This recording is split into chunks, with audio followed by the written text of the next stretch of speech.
Hello and welcome to another sparring drills tutorial. In today's video, I'm going to show you how to do a turning kick with the front leg and how to adjust your position in case the target moves.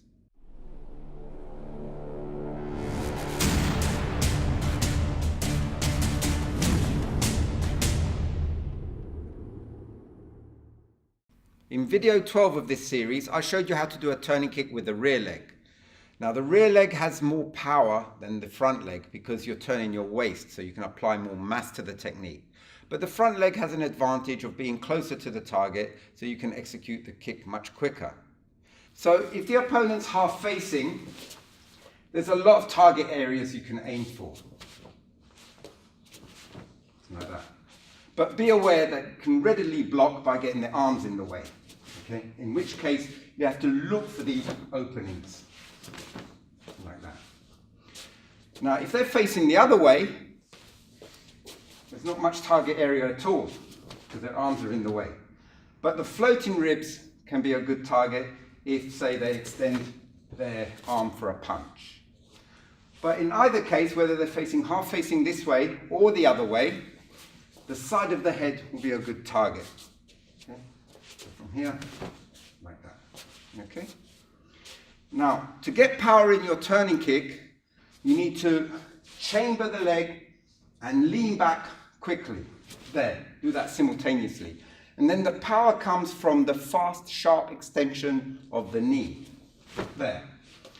Okay, so to get a bit more power, you can jerk the hip. That will help apply more mass to the technique. Like that. So practice that on a kick shield. But you can practice with the ball of the foot or the instep. Now for beginners, I suggest you do it with the instep because they're a lot safer. But if you're doing it with the instep, the target must be facing a little bit away, like that. Okay? If they're half facing, you might catch it with your toes. So with the ball of the foot, that's fine. But with the instep, have the target slightly turned away. So practice that as a drill.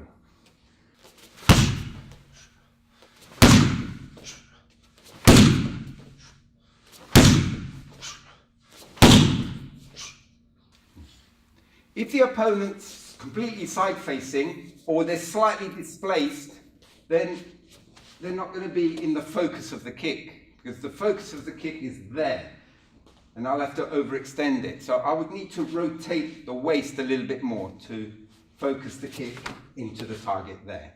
Okay, so there's going to be a little bit of pivoting with the rear foot. But that's a good thing because it helps you get a bit more momentum and a bit more mass behind the technique.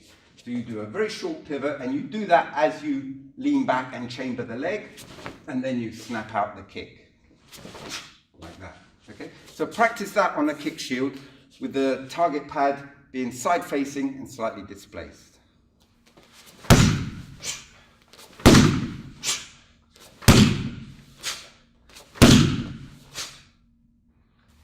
If you want to do a high turning kick to the head, then the side of the head is a good target, not the front of the face, because if they're facing you, the front is not a viable target because your kick goes across and there's nothing to hit.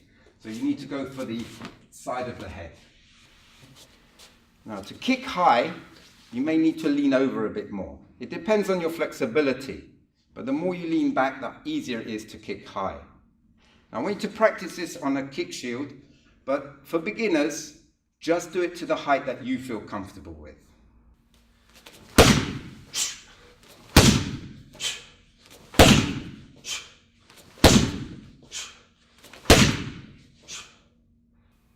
If the opponent's moving in towards you, then your kick may be ineffective because they close in too much. So you need to step away. So step back with the rear leg and lean away so that you're out of range of the punch, and then do the turning kick with the front leg. So do this in quick succession. As you step back, make sure you lean away at the same time. Like that. Now practice that on a kick shield that's moving towards you.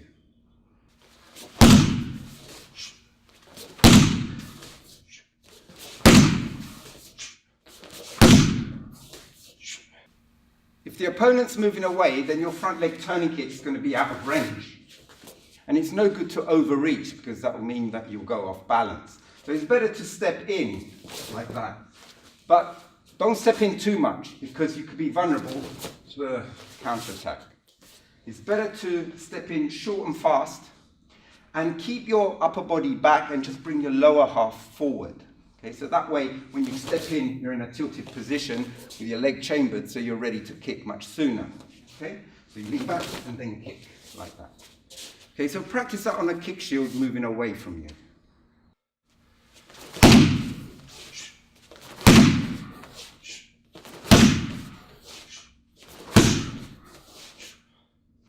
The front leg turning kick is a lot more vulnerable than, say, a front leg side kick, because if the opponent approaches, you can push them away with a side kick, but not with a turning kick. So you're very vulnerable from a straight on attack.